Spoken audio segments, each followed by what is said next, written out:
Ini adalah 5 tanda-tanda orang yang serius dalam mencari pasangan di online dating. Oke, ini mungkin yang kalian tunggu-tunggu kan, karena pengen tahu orang ini serius atau ini cuma scammer. Coba simak ya, catat baik-baik ya. Tanda yang pertama adalah dia memasang foto yang menunjukkan wajah dan dirinya seutuhnya. Oke, kalau kalian kenalnya lewat dating online, nggak mungkin dong dia masang fotonya nggak jelas atau fotonya cuma separuh atau malah cuma gambar pemandangan, kan nggak mungkin. Pasti akan foto dia seutuhnya dan yang sejelas-jelasnya gitu. Latar belakangnya mah itu nggak penting gitu kan, itu hiasan aja, tapi dirinya sendiri gitu kan. Kenapa? Ya iyalah, dia mau menunjukkan siapa jati dirinya. Dan kamu akan tahu bahwa itu tuh foto asli, screenshotan, atau dapat nyolong foto orang, atau malah ngambil foto orang lain yang bukan fotonya dia sendiri. Itu kamu akan tahu karena nanti berikutnya setelah kalian chattingan dan berhubungan, kalian akan tahu pada waktu video call. Jadi, kalau selanjutnya orang itu tidak ada keinginan atau malah tidak mau atau mencari-cari alasan gak mau video call, ya sudahlah, itu sih pasti bukan orang yang serius, malah dia itu scammer, ya kan?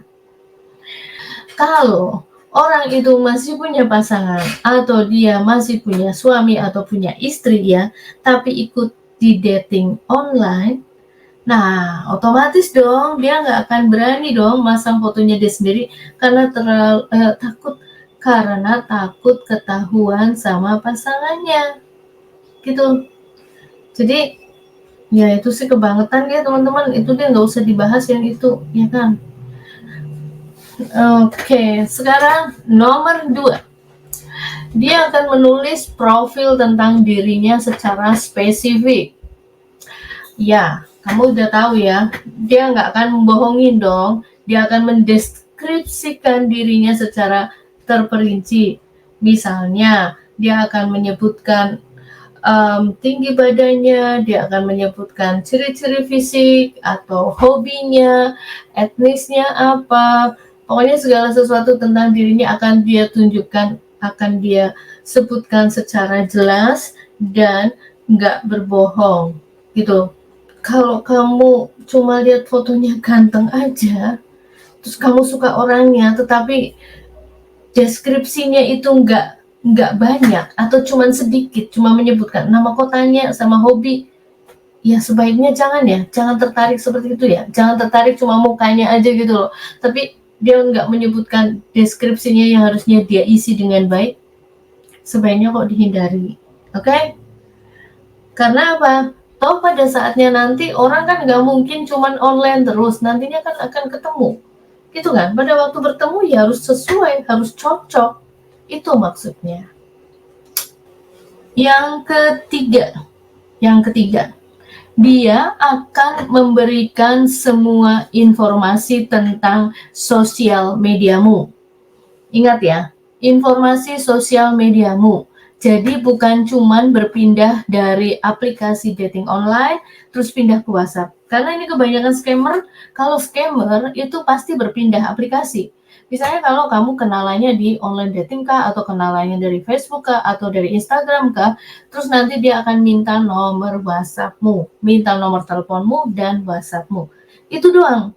Tapi dia tidak memberikan semua media sosialmu. Kalau orang yang betul-betul serius atau orang itu jujur, dia akan memberikan sosial mediamu. Misalnya, kalian kan kenalnya di dating online nih. Dia akan kasih tahu, oh aku punya Facebook. Facebookku ini, aku punya Instagram, terus aku punya, kalau dia punya YouTube channel mungkin, terus atau dia punya media sosial lain mungkin atau apa, pasti ingin dia kasih tahu ke kamu. Jadi kamu nggak perlu sampai harus nyari-nyari gitu kan, menyelidiki apa aja. Dia akan memberikan dengan sukarela, karena dengan cara begitu itu akan menunjukkan dia akan terbuka dan jujur gitu. Kalau dia nggak serius ya dia nggak akan terbuka dan jujur, ya kan? Karena sekarang semua orang bisa menilai siapa dirinya dari sosial medianya. Gitu kan teman-teman? Paham maksudnya? Karena sekarang kita juga kalau dari sosial medianya tahu, oh ini penganut politiknya ini, dia pemilih si ini. Selanjutnya nomor 4, tadi nomor 3, sekarang nomor 4. Dia tidak menghilang tanpa kabar, atau dia tidak datang dan pergi sesukanya. Gitu. Kayak cai langkung aja sih datang dan pergi. Atau kalau kalian sudah pernah bertemu satu kali, misalnya nih udah sampai ketemuan ya, kopi darat, ketemu orangnya, setelah pertemuan pertama terus menghilang. Ya sudah, kamu nggak usah sibuk mencari atau merasa patah hati atau kehilangan. Sudah, artinya dia tuh nggak serius sama kamu. Udah, move on, karena nggak ada gunanya juga kamu cari-cari atau kamu pengen tahu kenapa.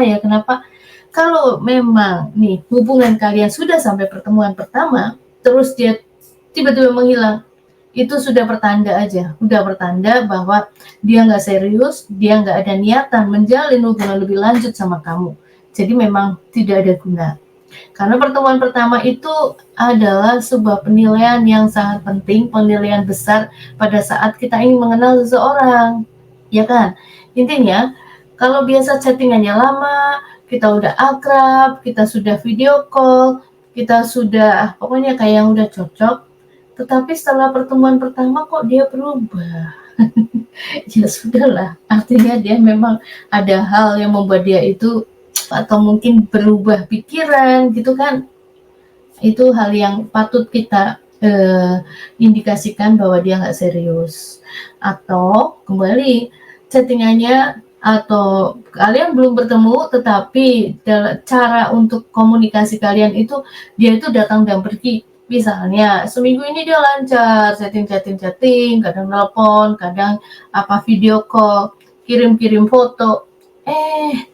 Minggu berikutnya tiba-tiba menghilang selama seminggu 2 minggu, nggak ada kabar, nggak ada hujan, nggak ada angin, hilang aja.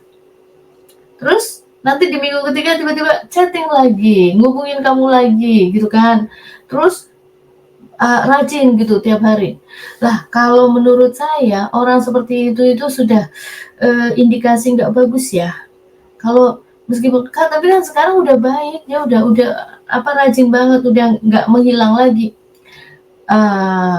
Terserah buat kamu, tapi ini saran saya. Kalau saya pribadi, ini sudah mengindikasikan kalau dia nggak bilang tiba-tiba misalnya sakit kah, atau HP-nya hilang, jatuh ke sumur, kemudian dia belum bisa beli lagi, oke, mungkin masih bisa kita terima. Tapi kalau nggak ada alasan apa-apa, ya, misalnya nggak ada alasan orang tuanya sakit atau apa, tiba-tiba menghilang sampai sebulan lagi, tiba-tiba datang lagi, menurut saya indikasinya begini ya, kalau masih pacaran aja nggak jelas, nggak memberitahu kamu sebelumnya, dia itu kemana, dia itu kenapa, kok tiba-tiba seperti itu, nanti kalau sudah menjadi pasangan suami istri, kamu mau nih suamimu pamitan pergi, misalnya belanja atau ke rumah temen atau apa, terus hilang aja selama seminggu, nggak tahu kemana, dihubungi nggak bisa, ditelepon nggak bisa, di SMS nggak bisa, ditanya sana sini teman nggak ada yang tahu, ya males lah.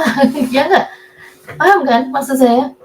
Kalau buat saya, kalau masih pacaran itu malah bagus kalau ketahuan nih gitu, mending udahlah move on, cari yang lain.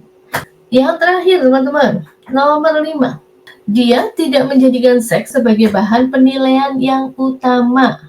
Jadi di dalam pembicaraannya kalian selama berkontakan, itu omongannya bukan masalah seks, masalah ini, masalah yang sebetulnya tabu ya. Kalau menurut saya itu hanya layak dibahas kalau kalian itu sudah menjadi pasangan suami istri, begitu. Orang yang serius mencari pasangan melalui online dating itu tidak akan menjadikan berhubungan seks adalah hal yang dia cari. Dia akan mencari sesuatu, dia akan mencari hubungan yang serius terlebih dahulu, kemudian di situ kamu cocok dan saling mencintai. Karena mencintai barulah ada keinginan untuk melakukan yang saya sebut itu tadi. Jadi orang yang melakukan mencari pasangan melalui hubungan online dating yang serius itu tidak mengutamakan, tidak membicarakan, tidak menginginkan kamu untuk melakukan hubungan seks terlebih dahulu sebelum menikah. Intinya poin yang mau saya sampaikan itu ke situ.